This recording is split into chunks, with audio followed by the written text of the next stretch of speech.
عزيزي الاهلاوي الجميل، ده احنا ما كانش عندنا مهاجمين، حرفيا ما كانش عندنا مهاجمين. لما نشوف النهارده وسام ابو علي بيأدي الاداء ده وبيجيب هدف ولا اروع ولا اجمل من ضربه راس. بص كده على اهداف وسام ابو علي اللي تقريبا حسمت مباريات والتنوع الكبير في انهاء الهجمه بشكل كبير جدا، والتهديف بتاعه العالي جدا، لانه لاعب بمعنى الكلمه، مهاجم بمعنى الكلمه، حافظ الصندوق بشكل كبير جدا. بتشوف بيجيب اهداف من تسديدات ومن ضربات رأسية ومن هجمات مرتدة، وفعلا اهم حاجة ان انت بقيت تعرف تستغل الهجمة المرتدة كويس جدا. النهاردة جون من هجمة مرتدة، ايضا مباراة البيراميدز اللي فات كان جون من هجمة مرتدة. فاذا ده شغل عالي جدا، ومهاجم الحمد لله ان احنا لقيناه، الحمد لله. واخيرا النادي الاهلي وصل له مهاجم، وان شاء الله باذن الله على المدى القريب باذن الله وعلى المطوشه اللي جايه ينهي الموسم ده ويكون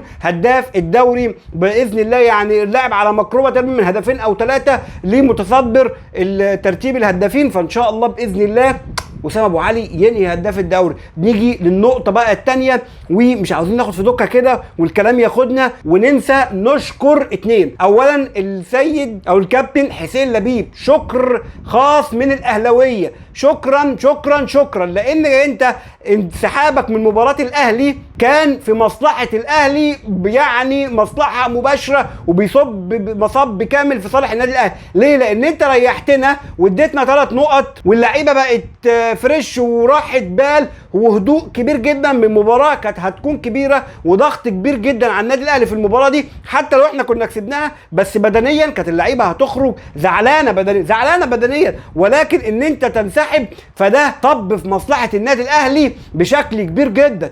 اما الشكر الثاني فهو للكابتن عبد الله السعيد. احنا بنشكرك يا كابتن لان انت النهارده عملت اسيست بينهي على طموحك وامالك في فوز باول بطوله ليك بعد ما سبت النادي الاهلي. انت متخيل بيراميدز لو كان كسب البطوله دي، او لو كسبها يعني بما انها لسه ما خلصتش، بيراميدز لو كسب البطوله دي هتحسب لعبد الله السعيد، لان هو كان موجود معاهم في الدور الاول ولسه منتقل في يناير، فهتحسب له البطوله. فعبد الله السعيد النهارده بيعمل اسيست عشان ينهي على امال فريقه السابق اللي كان هياخد اول بطوله معاه بعد تركه للنادي الاهلي. فهو ولا حصل بطوله مع الزمالك ولا حصل بطوله مع بيراميدز، وشكرا على ان انت فضلت الاهلي على نفسك يا عبد الله يا سعيد، الف شكر. بعد كده بقى خلينا قبل ما نبتدي في اللقاء وقبل ما نبتدي في يعني التفكير والفنيات والكلام ده كله، خلينا النهارده برضو نحيي تحيه كبيره لمحمد الشناوي. زي يا جماعه ما بنطلع ننتقده في المباريات،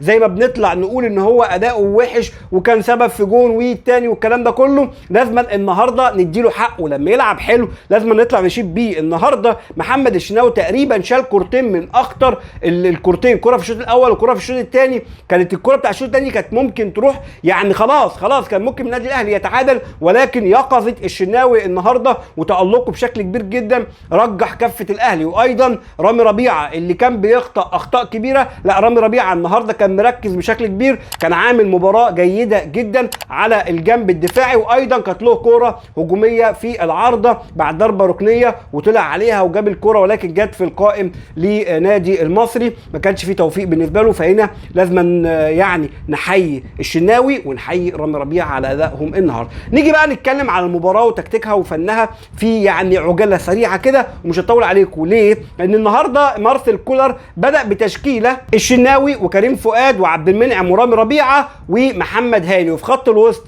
ندفد واكرم وامام عاشور، خط الهجوم الشحات ورضا سليم، وقدامهم راس حربه وسام ابو علي. لما تيجي تبص للتشكيل النهارده هتلاقي ان هو متوازن جدا، بالرغم من ان في بعض الجماهير لما التشكيل نزل كانت معترضه على كريم ندفد. بس لما تيجي تبص النهارده عندك مروان عطيه اللي هو كريم لعب مكانه، كان عنده جواز امبارح، الراجل لسه متجوز وصباحيته، فقام جه تدريب ولعب واتمرن وعادي جدا. فاذا من الطبيعي ان مارسيل كولر ما ينزلش بيه. ليه؟ لان ممكن ما يكونش تركيزه جامد قوي، اللاعب برضو يعني المفروض كان ياخد راحه، ولكن هو مرضيش ياخد راحه وجه تدريبات النادي الاهلي، فده شيء يحسب له ورجوله يعني تحسب له. ولكن مارسيل كولر اصر ان هو يريحه النهارده. فاذا لو جيت تبص على التشكيل في ثبات كبير جدا من ناحيه مارسيل كولر، والتغييرات في عنصر ولا 2 بشكل واضح للعيبه. طيب لما تيجي بقى النهارده انت لعبت الشوط الاول ممكن ما يكونش فيه هجمات خطيره للنادي الاهلي، لان بصراحه النهارده نقطه ضعف النادي الاهلي في الشوط الاول على الاقل هو امام عاشور يا عم بلال اللي هو اصلا قوه النادي الاهلي. اقول لك ان امام عاشور النهارده في الشوط الاول كان في بطء شديد جدا في تحركاته بشكل واضح، وايضا حتى كان في انانيه، يمكن كان في اكتر من كوره كان بيروح هو ورضا سليم ما كانش بيبصوا، كان بيأنن وبيطول بيها قوي، والبطء الشديد لان امام مارسيل كولر بيعول عليه بشكل كبير جدا، وبيعول على التحولات الهجوميه للنادي الاهلي من خلال امام عاشور اللي هو متألق جدا في الباص وايضا في التصويبات من الخارج المرمى. فاذا انت عندك امام له بصمتين في الملعب بيقدر النادي الاهلي يقدر مارسيل كولر يستغلهم بشكل كبير جدا، هي الباص بتاعه والسيطره ونقل الكره بشكل كويس، وايضا التسديد من خارج الملعب. النهارده امام عاشور ما كانش عنده الحتتين دول وكانوا ضايعين جدا وما كانش موفق، ما اعرفش بقى هو اجهاد، مش مركز، ما تفهمش ايه اللي موجود فيه، ولكن بطئه الشديد في الشوط الاول هو اللي خلى الريتم قليل بالشكل ده. اي نعم في كوره جت لوسام في الدقيقه 2 راح عليها لحد منطقه جزاء نادي المصري وسددها، ولكن تسديده ضعيفه. وفي برضه هجمه النادي الاهلي في الدقيقه 29 عن طريق كريم فؤاد اللي بيعرضها بشكل حلو جدا لوسام ابو علي اللي بيسندها وعايز يعملها تشيب كده من فوق الحارس، ولكن تطول وتخرج بره المرمى. فدي كانت ناقصه حته وسام دي، لو كان علقها بس للمرمى نفسه وقدر يعديها تشيب كده من فوق الحارس، ولكن يعني التوفيق خانه في الحته دي وما قدرش ان هو يستغلها بشكل كويس، ولكن كانت عرضيه حلوه جدا. من بعد الكوره دي تقريبا من بعد نص ساعه قدر مارسيل كولر يكتشف ثغره في دفاع نادي المصري، وهي الجبهه اليمنى للنادي المصري والجبهه اليسرى للنادي الاهلي، اللي بدا مارسيل كولر يستغلها بشكل كويس جدا ويكثف الضغط من عندها عن طريق كريم فؤاد وعن طريق الشحات في بعض الهجمات. وفعلا الشحات بيروح بكره هو وامام حلو قوي، الشحات بيلعبها لامام اللي بيخلصها له وتصويبه لامام عاشور، ولكن تخرج بره المرمى، يعني ما فيهاش توفيق خالص، هجمه حلوه جدا. فمن بعدها مارسيل كولر حط عينه على الجبهه دي ولعب بقى وبدا الشوط الثاني. وفي الدقيقه 52 ضربه ركنيه للنادي الاهلي عن طريق رضا سليم عشان يطلع عليها بشكل كويس جدا رامي ربيعه، الكوره اللي ما فيهاش توفيق خالص بتيجي في القائم للنادي المصري. وبصراحه يعني كانت كوره حلوه قوي وكانت هجمه واعده من ضربه ركنيه وكان هدف مؤكد للنادي الاهلي، ولكن القائم بيمنعه بشكل كبير جدا من التقدم. بعد كده علي ماهر يفكر بقى في الحته الهجوميه وعاوز يضغط على النادي الاهلي اكتر ويسحب صلاح محسن وينزل فخر الدين بن يوسف. انا قلت بقى خلاص علي ماهر بدا يطمع في اللقاء وعايز يروح وعايز يسجل اهداف، ولكن بعد 3 دقايق بالظبط بينجح النادي الاهلي عن طريق استغلال الثغره الموجوده في دفاع نادي المصري في الجبهه اليمنى له والشمال للنادي الاهلي عن طريق رضا سليم اللي بيرفع كره عرضيه ولا اروع ولا اجمل علشان تقابل راسيه حلوه قوي من وسام ابو علي اللي ركب الكره ركبت، يعني بصراحه فرود عالمي يا وسام، الله يكرمك يا ابني،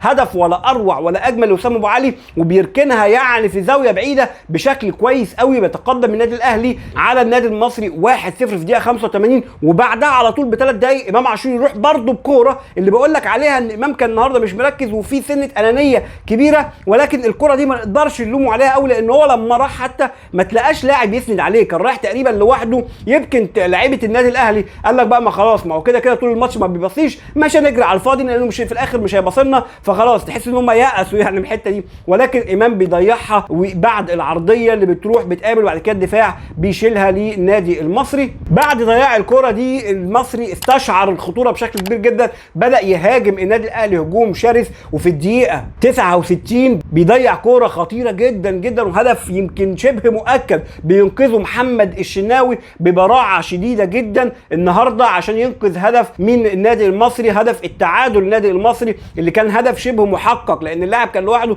وركنها حلو، ولكن الشناوي بكفه كده قام لطش الكوره وطلعها الى قدام عشان تروح لميدو كابر ويصوبها فتعلى العارضه. فكانت هجمه خطيره على النادي الاهلي تألق فيها محمد الشناوي بشكل كبير جدا. بعد كده في الدقيقه 77 تبديلات مارسيل كولر ونزول قفشه بديل للشحات، وايضا نزول كهربا بديل لوسام ابو علي. وهنا هو مش بينزل وسام ابو علي عشان خاطر يعني هو وحش يعني وكان ده، بينزل يريحه لان انت عندك مهاجم فت كويس قوي خلاص ادى اللي عليه وعمل اللي عليه، خلاص بقى ريحه عشان خاطر المطوشه الجايه والضغط الكبير اللي عندي، ونزل كهربا انه ياخد الفرصه. وبالفعل كهربا راح بكوره يمكن انا مش لاقي لها مبرر، كرة في الدقيقة 80 يعني هجمة مرتدة للنادي الاهلي 3-على-3، الكرة بيلعبها لرضا سليم بقوة مبالغ فيها قوي قوي. الكرة دي المفروض تتريح، تعمل ثرو كده قدام رضا سليم بالراحة، لان انت بينك وبينه مش كتير، لكن قوة مبالغ فيها يعني بيروح لها رضا سليم وبيحاول عليها، ويعني اخف الاضرار قدر ان هو يكسب منها ضربة ركنية، ما قدرش يعمل فيها اكتر من كده لان الكرة متباصة وحش قوي من كهربا. وايضا في الدقيقة 83 كرة حلوة قوي جميلة جدا من كريم فؤاد، وتهيئة ولا اروع ولا اجمل لامام عاشور اللي بيواصل مستواه السيء خلال المباراة دي. كرة متهيئة له لوحده تماما عاملة زي الجول اللي جابه قبل كده تقريبا في بلدية المحلة، الكرة اللي شاطها بقوة شديدة جدا كده وقامت راحة في الجون. ايضا الكرة دي لوحدك تماما يا عم امام، شوف بقى وهات جون بقى، اقضي على امال المصري وريح جمهور النادي الاهلي ورصاصة الرحمة للمباراة. ولكن امام بيشوطها بغرابة شديدة، شوطها وحش قوي عشان تضيع الكرة وتضيع الهجمة اللي كانت هتريح الجمهور تماما وتريح الاهلاوية وتضمن ال3 نقاط وما تعيش بقى في قلق خلال اخر 10 دقايق دول. علشان في الدقيقة 87 واخيرا مارسيل كولر يغير امام عاشور وينزل مكانه عمر كمال اللي بيلعب كباك شمال مكان كريم فؤاد، وطلع كريم فؤاد هو اللي يكون جناح. وفي الدقيقة 92 فرصة شبه مؤكدة، يمكن هدف يعني فرصة ورايح وعرضية حلوة قوي للكرة، ولكن رامي ربيعة ينقذها بجدارة وينقذ النادي الاهلي ايضا هو كمان من هدف تعادل في الدقائق الاخيرة للمباراة، علشان يخرج النادي الاهلي فايز 1-0 في مباراة يعني لحد ما صعبة قدام خصم مش سهل تماما. علي ماهر دايما كرته هجومية، النادي المصري بيلعب دايما كرة هجومية، بيكون منافس شرس باستمرار على النادي الاهلي، ولكن النهارده النادي الاهلي بيفوز وبيصعد للقمة، فوز بصعود للقمة بعد تعادل نادي الزمالك وبيراميدز. ونقول شكرا للزملكاوية على الهدية الحلوة الجميلة ديت، عشان النادي الاهلي بيتساوى في النقاط اي نعم مع بيراميدز، ولكن النادي الاهلي بيتفوق في المواجهات المباشرة، ولكن نادي بيراميدز كمان لعب مباراتين زيادة عن النادي الاهلي، فالنادي الاهلي لسه ناقص له مباراتين. فاذا النادي الاهلي ان شاء الله باذن الله شبه مؤكد الدوري في الجزيرة بعون الله. كلها حاجات بسيطة ورتوش بسيط، ولكن نستمر على نفس المستوى ونفس الاداء ونفس الروح اللي عند النادي الاهلي بشكل كبير جدا، واللعيبه اللي ادت النهارده مباراه رائعه جدا.